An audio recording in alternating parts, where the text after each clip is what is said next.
কচি মূলার ডাঁটা দিয়ে আমি সর্ষে দিয়ে বানাবো, তো খেতে ভীষণ টেস্টি লাগে এরকম রেসিপি। তো প্রথমেই দিয়ে দিলাম শুকনো লঙ্কা আর কালো জিরে ফোড়ন। ফোড়নটা একটু ভাজা ভাজা হয়ে এলে দিয়ে দেবো কেটে রাখা সবজিগুলো।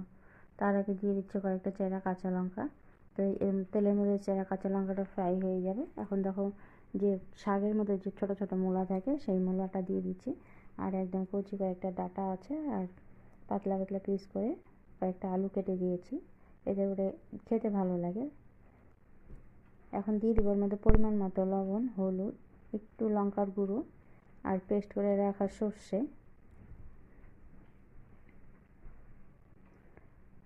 লবণ লঙ্কা হলুদটা দিয়ে একটু হালকা মিশিয়ে নিয়ে এখন এর মধ্যে দিয়ে দেবো সর্ষে পেস্ট করা। তো আমি এখানে সাদা সর্ষে ব্যবহার করেছি, তোমরা চাইলে যে কোনো সর্ষে দিতে পারো।